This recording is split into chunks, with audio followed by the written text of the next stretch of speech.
Live माफी।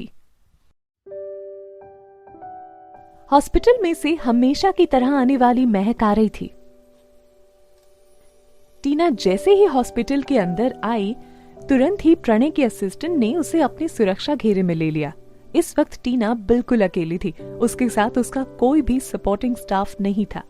जैसे ही टीना यूसुफा के कमरे के बाहर पहुंची, उसने देखा कि उसका असिस्टेंट दरवाजे के पास ही खड़ा था। ये वही असिस्टेंट था जिसने शो वाले दिन की घटना के लिए सारा ब्लेम टीना के ऊपर डाल दिया था। तुम यहाँ? उसने टीना को ऊपर से लेकर नीचे तक घूरते हुए कहा। तुम यहाँ इंतजार करो, अभी यूसुफा आराम कर रही हैं। टीना ने अपने हैंड बैग को ऊपर उठाते हुए और यूसुफा के असिस्टेंट की आंखों में घूरना शुरू कर दिया।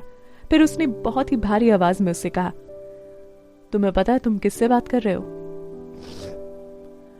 ओह जी बिल्कुल, आप टीना गुलाटी हैं, लेकिन अभी भी अंदर नहीं जा सकती हैं। तुम जैसे 2 कौड़ी के असिस्टेंट की ना इतनी औकात कैसे हो गई कि मुझसे ऊंची आवाज में बात कर सके? टीना ने गुस्से से भरे लहजे में कहा। तब तक अंदर रूम में बैठी यूसुफा को टीना की आवाज सुनाई पड़ी। उसने तुरंत ही कहा, टीना प्लीज अंदर आ जाओ। वो अपने असिस्टेंट को गुस्से से भरी नजर से घूर रही थी। टीना ने अपना सिर ऊपर किया और फिर यूसुफा के असिस्टेंट को गुस्से से तरेरते हुए कमरे में दाखिल होने लगी। जैसे ही उसने यूसुफा को बेड पर एक टांग में लगी चोट के साथ बैठे हुए देखा तो उसने मुस्कुराते हुए कहा, यूसुफा तुम ठीक हो? टीना को अच्छे से पता था कि यूसुफा ने उसकी शादी प्रणय से ना होने देने के लिए ही खुद के पैर को जख्मी किया है। मुझे प्रणय ने बताया कि हम दोनों 3 मिनट की फिल्म के लिए लाइव जाने वाले हैं। टीना हम दोनों बहन की तरह हैं। मैं खुद तुम्हारी मदद करना चाहती हूँ जिससे कि तुम पब्लिक के आगे खुद को बेहतर साबित कर सको। टीना एक पल के लिए थोड़ी असहज सी हो गई। उसे विश्वास नहीं हो रहा था कि यूसुफा इतनी बेशर्म कैसे हो सकती है। वो भी प्रणय की ही तरह बेशर्मी की हद पार कर रही थी। यूसुफा की जगह टीना के स्टेज पर जाने की बात सिर्फ उन्हीं तीनों के बीच हुई थी। यूसुफा को ये सब अच्छे से पता था, फिर भी ऐसे बिहेव कर रही थी जैसे कि उसे कुछ पता ही नहीं है। टीना थोड़ी दुखी लग रही थी। उसने हल्के गुस्से में कहा, मैं यहाँ सिर्फ तुमसे मिलने के लिए आई हूँ। तुम्हें मुझ पर इतनी दया दिखाने की कोई जरूरत नहीं है, टीना ने कहा। हमने तुम्हारे लिए पहले से ही एक सीन तैयार कर रखा है। कुछ ही देर में यहाँ डॉक्टर आकर यूसुफा की पट्टी बदलने वाले हैं। ठीक उसी समय तुम्हें यूसुफा के पैर धोने होंगे ताकि लोगों को लगे कि तुम्हें अपनी गलती का कितना पछतावा है। वहां खड़ी यूसुफा के मैनेजर ने टीना को समझाया। बहुत हो गया अब, टीना ने गुस्से में लाल होकर दोनों की तरफ देखते हुए कहा। यूसुफा, मैं शो में तुम्हारी जगह पर जाने वाली थी, क्या तुम्हें पता नहीं था? तुम सारी सच्चाई नहीं जानती थी? तुम्हारे अंदर जरा भी शर्म बची है कि नहीं? टीना तुम किस बारे में बात कर रही हो? मुझे कुछ समझ नहीं आ रहा, यूसुफा ने मासूम बनते हुए कहा। हद है यूसुफा, तुम अपने स्वार्थ में इतनी कैसे गिर सकती हो?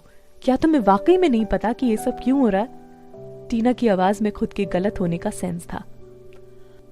अगर इसमें प्रणय इन्वॉल्व नहीं होता ना तो मैं तुम्हें कभी इतना नहीं झेलती।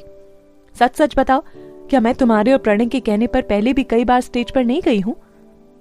टीना बहुत हो गया अब, तुम्हें अपनी गलती का एहसास नहीं है, साथ ही तुम सारा ब्लेम मुझ पर डाल रही हो। तुमने पहले खुद ही प्रेस के आगे अपनी गलती एक्सेप्ट की है। यूसुफा एक्टिंग करने में काफी माहिर थी। बोलते समय उसकी जुबान तक नहीं फिसलती थी। अपने शब्दों से वो खुद को बेकसूर दिखाने में कोई कसर नहीं छोड़ रही थी। मैं तुमसे तो कोई भी माफी नहीं मांगने वाली, टीना ने बिल्कुल सीरियस होते हुए कहा। इसी समय यूसुफा के असिस्टेंट ने उसके शब्दों को रिकॉर्ड कर लिया और तुरंत ही वीडियो दिखाया। टीना ने दिखाया अपना दूसरा चेहरा, किया माफी मांगने से इनकार के टाइटल के साथ ऑनलाइन ही रिलीज कर दिया। एक ही पल में टीना पर उंगली उठाने वाले हजारों लोगों को फिर से उसे नीचा दिखाने का मौका मिल गया था। रिपोर्टर को भी अब न्यूज मसाला मिल गया था। किसी ने भी टीना की तरफ से बोलने की कोशिश नहीं की। उधर यूसुफा कैमरे के आगे रो रो कर खुद को बेकसूर साबित करने में लगी थी। लोगों की नजर सिर्फ उसी पर टिकी हुई थी। पहले मुझे लगता था कि हम दोनों ही मॉडल हैं। मैं इस मामले को बिल्कुल ही आगे नहीं बढ़ाना चाहती थी, लेकिन न जाने क्यों टीना इसे बढ़ाती जा रही है। उसने न सिर्फ माफी मांगने से मना किया, बल्कि उसने मुझे गालियां भी दी। पीजी ग्रुप ने तुरंत ही अपना स्टेटमेंट जारी करते हुए अपनी प्रतिक्रिया दी। साथ ही उन्होंने टीना को जल्द ही कंपनी से बाहर करने का ऐलान करके लोगों का ध्यान खुद की तरफ आकर्षित करना शुरू कर दिया। इस वक्त टीना को लेकर, मैं तुमसे किसी भी कीमत पर माफी नहीं मांगूंगी। ये बयान इंटरनेट पर काफी तेजी से वायरल होने लग गया। इस वक्त सभी सिर्फ टीना की आलोचना कर रहे थे। इसी बीच किसी ने एक फोटो एल्बम और रिलीज किया। इस एल्बम का टाइटल था ऐसा नहीं है कि टीना माफी नहीं मांगेगी, दरअसल उसे माफी मांगनी ही नहीं चाहिए। ये एल्बम सिर्फ यूसुफ और प्रणय गुलाटी की फोटोज से भरा हुआ था। उन फोटोज में प्रणय और यूसुफा हॉस्पिटल में थे और वो दोनों एक दूसरे के बेहद करीब थे। यूसुफा हॉस्पिटल के कपड़ों में ही बेड पर लेटी हुई थी और प्रणय उसके ऊपर चिपक कर लेटा हुआ था। इस एल्बम ने चारों तरफ सनसनी फैला दी। एक मशहूर वेबसाइट ने अपने एक पोस्ट में यहां तक की मांग कर दी थी कि टीना के इस सब्स्टिट्यूट वाले मामले के पीछे की सच्चाई अब सामने आ गई। इस पोस्ट में इस घटना की पूरी डिटेल इंफॉर्मेशन दी गई थी। साथ ही ये भी सामने ला दिया गया था कि प्रणय और यूसुफा मिलकर ये सारी धोखेबाजी कर रहे थे और टीना को इसमें जानबूझकर फंसाया जा रहा था। इसमें यह भी बताया गया था कि कैसे टीना को समझौता करने के लिए बाध्य किया गया और फिर उसे दोषी भी करार कर दिया गया। सिर्फ अपने प्यार की खातिर उसे ये सब करने के लिए बाध्य किया गया। इसी वक्त उसका फियांसे प्रणय गुलाटी भी उसे दबाने की कोशिश कर रहा था और वो टीना को परेशान कर रहा था। जैसे ही स्कैंडल लोगों के सामने आया, प्रणय और यूसुफा की अंदरूनी फोटोज काफी तेजी से चारों तरफ वायरल होने लग गईं और अब सारी सच्चाई सबके सामने आ गई।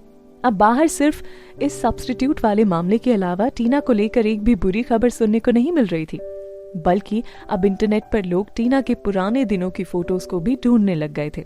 ठीक उसी तरह जैसे कि आज से 3 साल पहले लोग उसे इंटरनेट पर सर्च करते थे। एक बार फिर से टीना की पॉपुलैरिटी पॉजिटिविटी में बढ़नी शुरू हो गई थी। हमने भी टीना को गलत समझा, इस बात का लोगों को पछतावा भी हो रहा था। अब बाजी एक बार फिर से पलट गई। जब ये सब हो रहा था तो उस वक्त यूसुफा एक इंटरव्यू में बैठी हुई थी और वो हॉस्पिटल वाले इंसिडेंट को मीडिया के सामने शेयर कर रही थी। मुझे नहीं पता था कि वो कितनी बड़ी बेशर्म है। वहां बैठे एक रिपोर्टर के कलीग ने अचानक ही अपना फोन निकालकर उसे कुछ दिखाना शुरू किया। फोन में फोटोज देखने के बाद रिपोर्टर्स ने फोन वापस अपनी जेब में रख लिया और फिर उसने यूसुफा से सवाल किया, यूसुफा मैम, क्या ये सभी फोटोज रियल हैं? क्या मतलब? यूसुफा के चेहरे का रंग उड़ गया।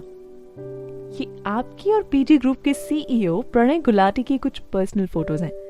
क्या आप चाहती हैं कि मैं डिटेल में बताऊं कि आप इन फोटोज में क्या कर रही हैं? रिपोर्टर्स ने सख्त लहजे में कहा। यूसुफा के पैरों के तले से जमीन खिसक गई। कुछ ही पल पहले वो कैमरे पर रोते हुए टीना को कसूरवार ठहरा रही थी और अब अचानक ही उसकी वो फोटोज सबके सामने आ गईं, जिसमें कि वो किसी और के बॉयफ्रेंड के साथ रंगरेलियां मना रही थी। लोगों की आंखों में वो नई मॉडल से बिल्कुल अलग नहीं थी जो कि इस इंडस्ट्री में ऊपर आने के लिए खुद को बेच देती हैं। सबसे बड़ी बात ये थी कि अब यूसुफा के पास कुछ कहने को शब्द नहीं थे। रिपोर्टर्स ने उसे शर्मसार करना शुरू कर दिया था। एक तरफ आप टीना मैम की बुराई करते हुए रोई जा रही थी, दूसरी तरफ आप खुद उन्हीं की बॉयफ्रेंड के साथ मिलकर इस तरह की हरकत कर रही हैं। एक महिला पत्रकार ने अचानक ही बेहद सख्त रूप में आते हुए सवाल किया, नहीं, फोटोज में सब कुछ साफ दिख रहा है, अब आप इसे गलत नहीं ठहरा सकती हैं। पत्रकार ने कहा, नहीं, ये सब फेक है, सब कुछ टीना का प्लान है। यूसुफ अब कैमरे के सामने बिल्कुल मजबूर हो गई थी। अब रिकॉर्डिंग बंद करो, बाहर जाओ यहाँ से, अब मैं और इंटरव्यू नहीं देना चाहती, जाओ। उस महिला पत्रकार ने गहरी ठंडी सांस ली। उसने यूसुफा को तिरस्कृत करते हुए पूछा, यूसुफा, हम सभी एंटरटेनमेंट इंडस्ट्री का हिस्सा हैं, फिर भी मैं आपको बताना चाहूंगी कि भगवान उन सभी का हिसाब करते हैं जो कि किसी के साथ बुरा करते हैं। हर चीज का ब्लेम टीना पे डालकर आपने बहुत बुरा किया है और इसका फल आपको जरूर मिलेगा। रही बात न्यूज की, तो मैं आपको बता दूं कि अब से मैं टीना के लिए एक भी गलत आर्टिकल नहीं लिखने वाली। यूसुफा के चेहरे पर खौफ साफ नजर आ रहा था। जैसे ही रिपोर्टर्स यहाँ से बाहर निकले, यूसुफा ने तुरंत ही प्रणय को फोन किया। प्रणय, क्या तुमने वो फोटोज देखी? अब हमें क्या करना चाहिए? ये सिर्फ फोटोज हैं, तुम इतनी परेशान क्यों हो रही हो? कंपनी इस समय इससे बाहर निकलने का रास्ता खोज रही है। प्रणय ने बहुत शांति से जवाब दिया, लेकिन अंदर से वो इतना शांत नहीं था जितना कि वो खुद को दिखा रहा था। उसे अच्छे से पता था कि सब कुछ सामने आ जाने से न सिर्फ यूसुफा और पीजी ग्रुप के करियर को फर्क पड़ेगा, बल्कि इसकी वजह से वो टीना को भी हमेशा के लिए खो देगा। आखिर उसने टीना को अपने नीचे दबाकर रखते हुए उसके साथ धोखेबाजी की थी। इस सब के पीछे पक्का टीना का ही हाथ है, यूसुफा ने कहा। अगर तुमने उसे अपने पास ना बुलाया होता तो क्या तुम्हें लगता है कि ये सब हुआ होता? ये कहने के बाद प्रणय ने गुस्से में फोन रख दिया। फिर उसने तुरंत ही टीना का नंबर खोज कर उसके पास फोन लगा दिया। उसे लग रहा था कि जब फोन की रिंग जा रही है तो निश्चित रूप से टीना फोन उठाएगी। वास्तव में फोन टीना के हाथ में ही था, फिर भी वो जानबूझकर प्रणय का फोन नहीं उठा रही थी। वो इमेजिन कर रही थी कि इस वक्त प्रणय कितना परेशान और गुस्से में होगा। यूसुफा के रूम से बाहर आने के बाद टीना ने खुद को कहीं छिपा लिया था, जहां से वो रणविजय के आदमी का इंतजार कर रही थी, जो कि उसे पिक करने के लिए आने वाला था।